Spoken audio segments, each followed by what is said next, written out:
Bonjour à tous. Pourquoi parler de Dieu et comment?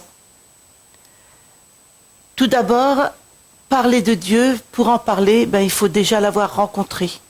Et vous comprendrez que lorsqu'on rencontre Dieu, il est vraiment impossible de se taire. Et j'espère à travers ce témoignage que vous comprendrez davantage qu'on ne peut pas se taire. Donc, la première raison, c'est la même raison que si jamais vous aviez gagné au loto, vous découvrez la maison de vos rêves, vous décrochez le super travail, eh bien c'est une super nouvelle que vous voulez absolument et de façon irrésistible la partager. Et cette bonne nouvelle, c'est le sens même du mot évangile. C'est partager, transmettre une bonne nouvelle.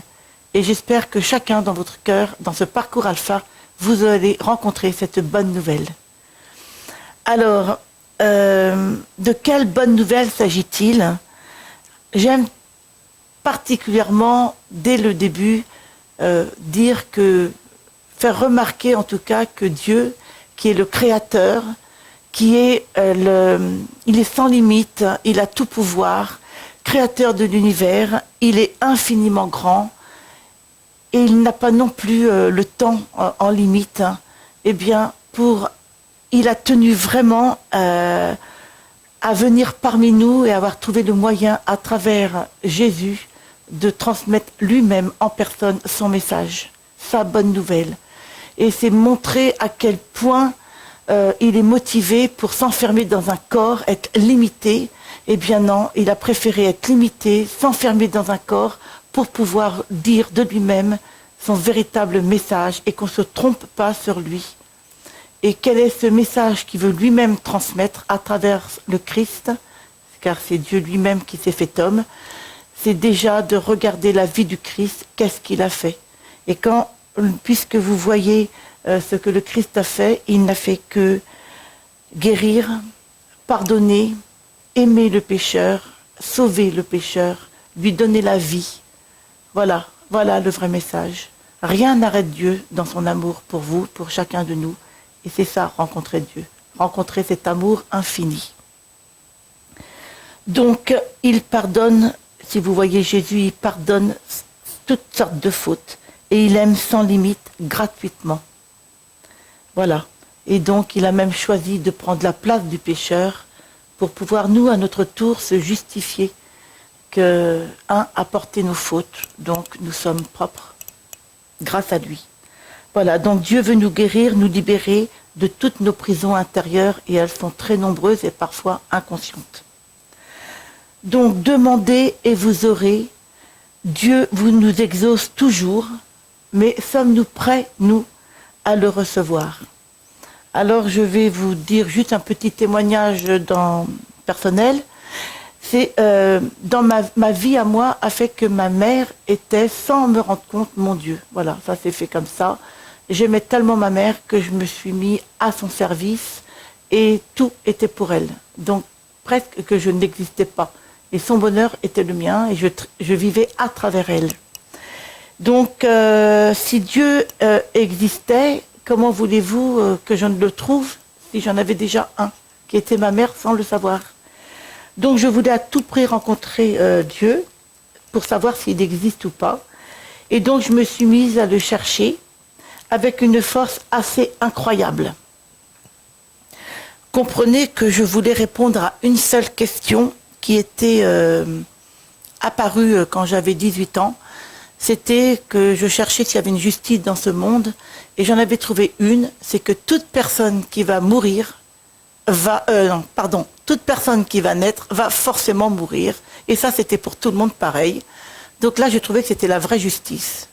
Seulement, de la naissance à la mort, fallait-il faire un trait ou une flèche?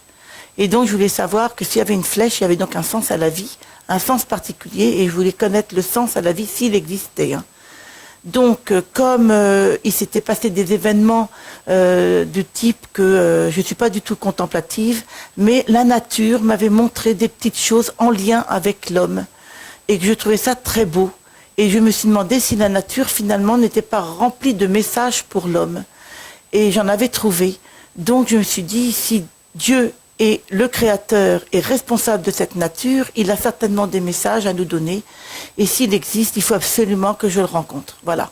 Et ça, c'était devenu une priorité dans ma vie. Je ne passe pas ma vie sans savoir si Dieu existe ou pas. Je ne veux pas le découvrir à la fin de ma vie, quoi. Donc j'étais animée d'une force très importante pour savoir si Dieu existe. Et ma conclusion était simple, s'il existe, je le rencontre. S'il n'existe pas, si je ne le rencontre pas, il n'existe pas, et ce n'était pas un problème. Voilà. Donc, progressivement, donc je pars à sa recherche, je vais chercher un peu dans tous les sens, je ne sais pas ce que je cherche, et je ne sais pas ce que c'est Dieu non plus. Je n'ai eu aucune éducation religieuse. Donc, je vais chercher et Dieu va me conduire, puisque j'ai manifesté tout simplement à lui directement, si tu existes, viens. Donc, je ne peux pas vous raconter tout comme ça, mais le résultat, c'est qu'il va devoir détrôner ma mère, et c'est ce qui va se passer, c'est que je vais voir ma mère avec ses défauts. Elle n'en avait pas forcément, c'était presque mon Dieu. Alors, je minimisais tout, j'en voyais, mais je les minimisais. Et donc... là, je vais m'en apercevoir, je ne vais plus les supporter et je vais avoir comme le cordon ombilical coupé, enfin. Mais je vais être déboussolée, un peu perdue, je vais beaucoup pleurer parce que j'ai plus ma mère. Et donc là, je me suis dit, j'en ai voulu à Dieu, en fait, parce que je comprenais que c'était le chemin vers lui et je trouvais que ça ne valait pas le coup. Voilà. Et par la suite, Dieu va s'arranger, il va laisser le temps à ma colère. Et il va s'arranger à me mettre une phrase entre mes mains, c'est que aller vers Dieu, ça entraîne aussi des blessures, car il met de la vérité dans tes illusions. Cette phrase-là, entendue hors la colère, a été reçue pleinement, et je comprenais en même temps que Dieu voulait que j'aime, oui, mais en vérité. Et on ne peut aimer en vérité que si on connaît les défauts de l'autre. Et là, on peut dire « je t'aime ». Mais si on ne connaît pas les défauts de l'autre, on aime superficiellement. Et c'est ce qui se passait en fait. Donc voilà, aimer, c'est avec les défauts. Et Dieu m'a redonné tout l'amour que j'avais pour ma mère, mais avec ses défauts. Et je l'aimais comme elle était. Et j'ai pris mes ailes, on va dire. Je disais non, je disais oui. Voilà. Il m'a libérée d'un certain esclavage très caché et très subtil. Voilà. Donc quand je dis Jésus libérateur, Dieu sauveur, eh ben ces mots-là ont du sens. Et ce que je veux vous dire à travers ce témoignage, c'est que vous-même, sans se rendre compte, on a tous, j'en ai d'autres des chaînes, mais Dieu vous fait un travail de libération. Voilà, il libère l'esclavage, vous êtes enchaînés, dépendants, et on ne peut pas s'en sortir, c'est lui seul qui libère et il sait comment. C'est le premier témoignage. Donc c'est un chemin de vérité et la vraie vie, on vit. Donc voilà, comment se taire ensuite quand on voit les gens avec leurs chaînes et on sait qui peut libérer. Je suis obligée d'en parler. Voilà. D'ailleurs, je suis très contente d'être là pour vous le dire. La deuxième raison, pourquoi parler de Dieu, c'est parce que le monde entier en a besoin. Je suis infirmière à la base et je donne des cours en santé sociale et donc je disais à mes élèves encore récemment que l'OMS déclarait que le suicide était la deuxième cause de décès chez les 15-30 ans dans le monde, que la dépression était la troisième cause et qu'en France, nous avons un suicide par heure. Et c'est beaucoup les jeunes aussi. Voilà, donc le monde ne va pas bien et on le sait. Donc si Jésus est lui la source de joie, de paix, de réconciliation, eh bien pourquoi se taire? C'est presque un crime, j'ai envie de dire, de se taire. Voilà. Et on ne cherche pas à recruter, à faire du nombre, on cherche simplement à indiquer une source. Imaginez que vous êtes un groupe d'amis qui êtes dans le désert, vous êtes un peu perdu et l'eau vient à manquer. Vous allez chercher le premier d'entre vous qui trouvera la source d'eau, reviendra vers vous et vous criera et vous dira « Venez, venez, j'ai trouvé la source !» Et à libre à vous de rester assoiffé ou de venir à la source. Voilà, c'est une question de choix. Et il faut aller marcher pour aller à la source. Il faut marcher. Voilà, on n'attend pas sur place. Il faut marcher, y aller et ne pas... Quand on est motivé, on ne s'arrête pas au premier obstacle. Et il y a toujours des obstacles quand on va vers Dieu. Il y en a un qui n'aime pas ça. Donc voilà. Donc l'amour, voilà, c'est ce qui pousse à... c'est ce qui pousse le chrétien à vouloir mener les autres vers cette source. C'est une raison aussi pour laquelle on ne peut pas se taire. Jésus, il est vraiment la source de l'amour, de la paix. Et sa joie, vous pouvez puiser une joie vraiment, elle est inépuisable. Ensuite, une autre raison pourquoi ne pas se taire, tout simplement parce que le Christ lui-même nous le demande. Donc le mot « aller faire des disciples », le mot « aller » qui nous envoie, sachez qu'il figure à peu près 1500 fois dans la Bible et 233 fois dans le Nouveau Testament. Donc ce mot est vraiment encourageant. Allez-y, n'ayez pas peur, allez-y. Donc je vous redonne quelques petites phrases. Allez vers mes brebis égarées. Nous sommes des brebis pour le Seigneur. Comme le Père m'a envoyé, moi aussi je vous envoie. Et son dernier commandement à ses disciples, c'est aller de toutes les nations, faites des disciples. Voilà, je rappelle que ce n'est pas une secte qui fait du nombre. Hein. On veut révéler la source, on veut libérer, et on est conscient chacun, si on est honnête, qu'on est vraiment très enchaîné. Mais parler de Dieu, comment? Alors, comment parler de Dieu? Alors, personnellement, quand j'ai découvert moi-même le monde invisible, que je découvrais, donc Dieu, tout ce que Dieu peut vous faire vivre intérieurement et vous ouvrir les yeux, vos oreilles, tout, vraiment, on était aveugle, on ne le savait pas, mais on est aveugle. Donc, j'ai voulu, bien entendu, transmettre ce monde à mes plus proches, et c'est donc que je peux avouer que ça a été mes premières victimes, parce que j'ai tellement voulu leur transmettre que j'ai commencé avec un enthousiasme énorme, qu'ils ne comprenaient pas. J'ai voulu convaincre, c'était tellement d'une évidence pour moi, mais quand on est resté dans l'autre monde, eh ben, ma foi, c'est pas nous qui pouvons convertir, il faut que ça corresponde à une attente de votre cœur. Et donc, j'ai parlé pour rien. Et éventuellement, j'ai rompu avec des personnes, quoi. Je suis passée un peu pour une illuminée. Voilà, on ne se comprenait plus. C'était un autre langage, j'étais dans un autre monde. Et j'ai pas su, au début, comme c'était tout frais, eh ben, j'ai pas su faire. Donc voilà, comment parler de sa foi? Eh ben, il faut faire aussi attention à qui on s'adresse. En fait, il faut une petite maturité quand même. Donc, donc ne pas parler avec excitation, vouloir convaincre qu'on a la vérité, qu'on la détient, vraiment, non. En fait, j'ai fini moi-même par me résilier et comprendre que la foi, c'était vraiment un don. Moi, je n'avais pas réalisé ça.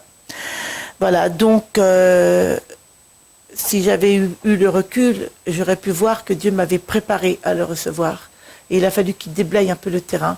Et donc, il vous exauce tout de suite, hein, toujours quand on demande à Dieu de venir, mais il faut qu'il prépare le terrain, et il a dû préparer, et moi, j'ai pas fait attention que les autres devaient être préparés aussi. Et voilà, j'ai pas du tout réalisé ça. Donc aujourd'hui, je suis toujours très prudente quand je parle de Dieu, parce que, est-ce que votre cœur est prêt? Est-ce que vous le voulez vraiment? Voilà, Dieu veut ce qu'on le désire, il veut pas à moitié. Est-ce qu'on veut de lui? Ensuite, les pièges un peu à éviter, bon, c'est ce que je vous disais, trop d'enthousiasme, trop vouloir convaincre et imposer. Et l'amour ne s'impose pas, parce qu'on parle vraiment d'amour, et l'amour ne s'impose jamais. Alors, comment en parler?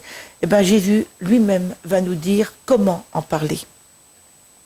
Alors, un petit 6 mots, un peu mémotechniques, qui commencent par P, peut résumer un peu les moyens pour parler de Dieu.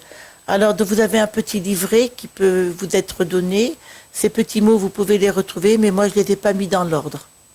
Voilà. Donc, pour moi, la prière, le premier P de ces 6 P, après j'aurai terminé ce moment avec vous, la prière, parce que pour moi, c'est la base. Voilà. Nous devons prier, c'est de là que va venir nos actes et nos paroles, parce que Dieu n'est pas muet et il parle. et il vous inspire ce qu'il faut faire. Et il vous met la paix pour pouvoir voir, ne pas être dans l'agitation. Donc priez pour nous-mêmes, pour garder cette relation avec cet ami qui est le véritable ami. Et il va se laisser découvrir, il va vous guérir et vous faire vivre. Et là, on est dans un autre état et on voit ce qu'il faut faire avec beaucoup de sagesse et de force. Donc Saint Jean disait, celui qui mange de ce pain aura la vie éternelle. Ne perdre aucun de ceux qui m'ont été confiés. Voyez, donc voilà, c'est se nourrir de Dieu. Donc quand la coupe elle déborde, quand on aime vraiment, on ne cherche pas ces mots, tout vient. On ne cherche plus, on sait. Et on sait aussi comment le dire. Mais il faut être dans l'amour. Priez pour les uns et pour les autres afin que les yeux des aveugles s'ouvrent. Et moi, personnellement, dans ce parcours alpha, j'aime prier pour tous ceux qui sont présents parce que si vous êtes là, que vous le vouliez ou non, vous donnez du temps à Dieu. Vous avez un désir dans votre cœur et Dieu saura occuper ce désir. À vous de persévérer. Ensuite, voilà, paix comme persévérance. C'est la deuxième bonne raison pour vous, comment parler de Dieu, c'est qu'il faut tenir bon et ne jamais se décourager. Ne jamais non plus... vous voyez, on ne voit pas forcément les fruits. On arrose la plante, mais on ne voit pas le fruit sortir tout de suite. Mais je peux vous affirmer que tout ce que vous arrosez, le fruit sera donné au bon moment et vous serez prêt à le recevoir. Voilà, donc il faut vraiment... Dieu vous exauce toujours. Vous pouvez même lui dire merci à l'avance, il sera content. Mais voilà, c'est se laisser habiter, même si vous ne vous rendez pas compte, c'est de faire confiance. Et surtout, et c'est très dur pour nous, c'est de lâcher prise. Lâchez prise dans votre vie, faites confiance. Voilà, il se fait appeler Père. Donc, vous avez un troisième, c'est la puissance. Paix comme puissance, c'est la puissance de l'Esprit Saint. Il est invisible, l'Esprit Saint, parce que l'amour, vous ne pouvez pas le toucher, vous en vivez. Ça ne se touche pas à l'amour, mais ça se vit. Et bien, l'Esprit Saint, c'est pareil. Il est en permanence avec vous. Et il faut lui demander d'être à l'écoute, qui vous souffle les bonnes idées, qui vous inspire. Voilà, il est indispensable. Il faut donc le demander. Voilà, viens, Esprit Saint, viens habiter mon cœur, viens dans ma vie. Il faut le réclamer, il faut apprendre à l'écouter. Donc il faut être au calme encore. Et c'est pas évident quand on apprend qu'on est au chômage, on a son enfant qui hurle. Voilà, on est tous dans le même bain, mais Dieu sait venir, l'Esprit Saint se glisse dans toutes les fentes. Donc il faut en faire l'expérience, c'est ce que je vous souhaite le plus. Votre persévérance ne vous décevra pas. C'est l'Esprit Saint qui nous rend forts, c'est l'Esprit Saint qui nous rend audacieux et qui nous donne la force de témoigner. Juste un petit rappel, mais les Juifs à l'époque, ils avaient peur quand Jésus est mort. Ils étaient enfermés, barricadés. C'est une fois qu'ils ont reçu l'Esprit Saint qu'ils ont su et qui ont eu peur de rien. Et voilà, avoir peur, c'est ne pas vivre. L'Esprit Saint vous donne toute cette force. Ensuite, quatrième P, il y en a 6. P, présence, votre présence, vos actes, vos paroles. Alors, on n'est pas parfait. Moi, la première, je ne suis pas parfaite. Mais vos actes et vos paroles témoignent. Voilà. Et dans notre travail, quand vous êtes capable de pardonner, quand vous écoutez, la façon dont vous écoutez, quand vous êtes vraiment à l'écoute et cherchez le bien de l'autre, pas le vôtre, eh bien finalement, on témoigne. Et ça peut faire changer les gens.